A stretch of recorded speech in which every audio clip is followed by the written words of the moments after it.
Guys, samahan ninyo ako guys. Ako taga Philippines, Zamboanga City. Samahan ninyo ang story ko guys. Itong totoong buhay ko talaga guys. Alam mo ninyo, dito na ako sa Malaysia ngayon. Dinala yung ate ko dito.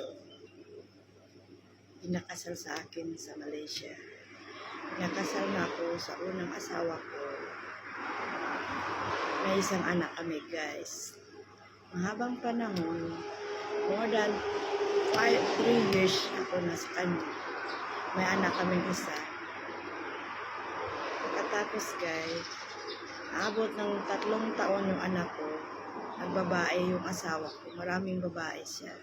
Hanggang yung sekretary ko, pagkatapos na uwi naman ako sa Philippine vacation, at saka yung katulong ko guys, ginamit niya, hindi na ako nag-miss. Nag-decide ako, iniwanan sa kanya guys. Tapos, dinadala ko yung anak sa Philippines. Nagpasok naman ulit ako sa Malaysia dito, dinala ko yung anak ko guys. Nagtatrabaho naman ako, kasama ko yung ate ko. Nakilala naman ako sa isang Chinese binata. Nakasal kami guys. Tapos, biyanaanan sa kami ng anak babae. Kasi sa unang asawa ko lalaki. Sa second husband ko, babae guys. Mahabang panahon, kasama ako sa kanya. Simpleng tao lang siya, mahirap. Yung bahay niya, tututulong pa. Siya isang kontraktor na maaayos ng mga eskwelahan dito sa Sabah. Tagal na kami nakasal, nabiyahan kami sa isang anak. Ako hindi man din ako natatapos ng eskwela, isang high school graduate lang ako guys. Pero dahil sa hirapan, natuto ako maghanap buhay kasi noon working student ako guys. Nagbibenta lang ako sa tabing kalsada, isang barbecue, banana queue, ganyan ako guys, para matapos lang kong haging high school. Yun talaga ang buhay ko. Habang panahon, kasama kami masaya, binahan kami ng isang anak, okay ang pasasama namin. Tapos, nagsasakit siya, punta siya sa KL kasi nandito ako sa Sabah. Marami siyang sobra ng mga kagamitan sa project. Ano-ano na guys, kasi marami. Hindi na ako nagsasabi ano. Sa isip ko, kasi hindi siya nag-iwan sa akin ng pera, kunti lang. Anong kong ginawa? Sabi ko, sayang ito mga kagamitan dito. Mabuti bibenta ko to. Bibenta ko, nahugasan ko lahat ano-ano dyan, mga kagamitan sa hardware. Yun ako na umpisa at saka may kaibigan ko. Sabi nila, magbigay siya sa akin, ibenta yung mga ano-ano mura lang. Kinuha ko guys. Yun na umpisa ko yung business guys.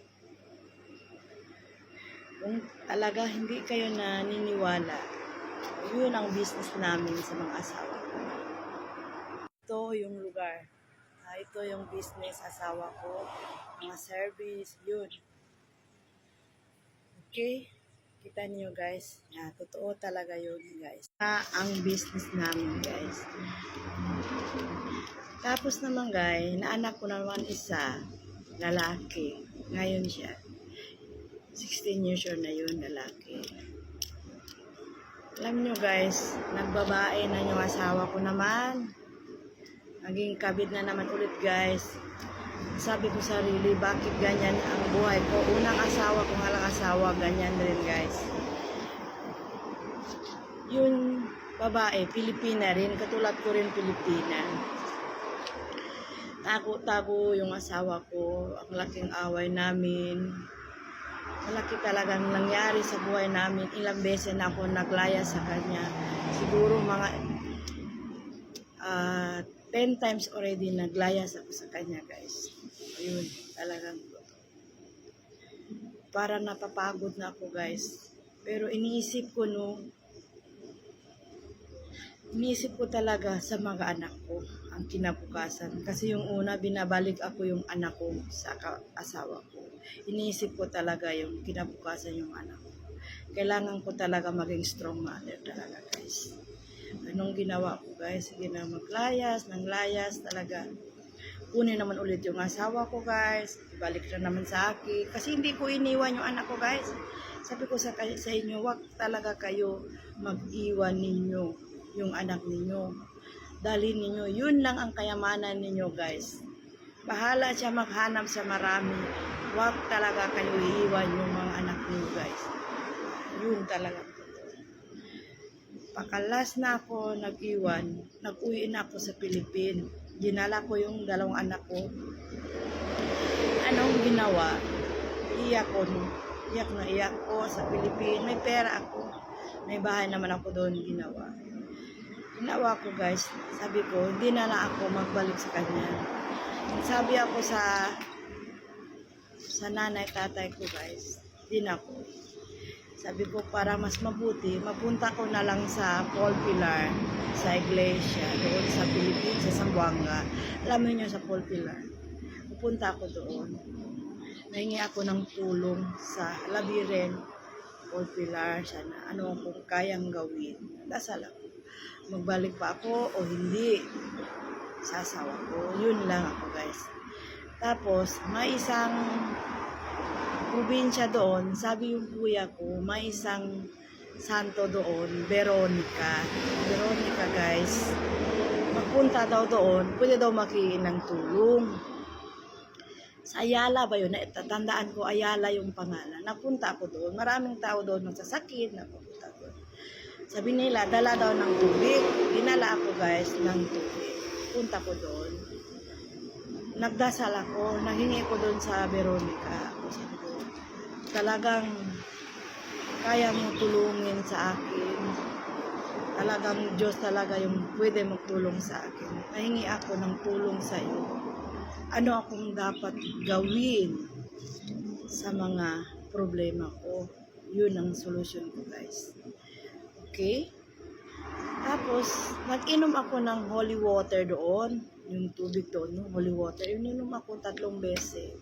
Sabi ko, bigyan mo na ako ng reason. Babalik ako sa asawa ko o hindi. Yun tayo, guys. Yun lang ko nahingi. Tapos, nag-uwi na kami, guys. 3 buwan na ako doon. Sabi ako sa nanay ko, andun ako nagtira sa Pilipinas. Sabi ko, Nay, bakit wala akong dugo? Sabi niya, na yun na ang reason ng Diyos na binigay sa'yo. Dahil yun, magbigay yun sa'yong reason. Siguro buntis ka. Sabi ko, bakit ako buntis? Walang ginagalaw sa akin. 3 buwan na ako dito sa Zamboanga. Alam niyo, guys, totoong buntis ako.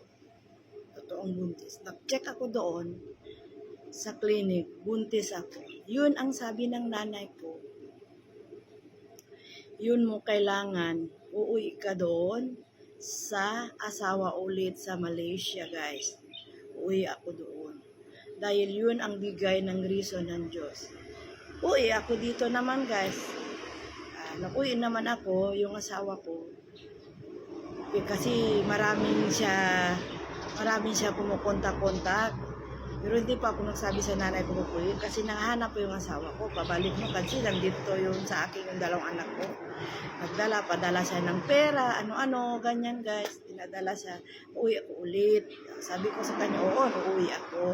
Kung wala na yung kabit mo, si Telly, uuwi ako dyan. Uuwi ako. Sabi niya, wala na, guys. Wala na. Kung uwi ako, nandyan pa yung papatayin ko yun. Yun ang sabi niya. Sabi ko sa kanya, talagang ginagawa ako, guys.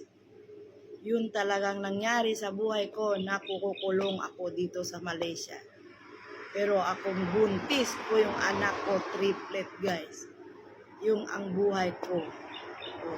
Sundan ninyo ang istorya ko, guys. Continue tayo ang istorya ko sa buhay. Hello? Oy. Sino siya yan?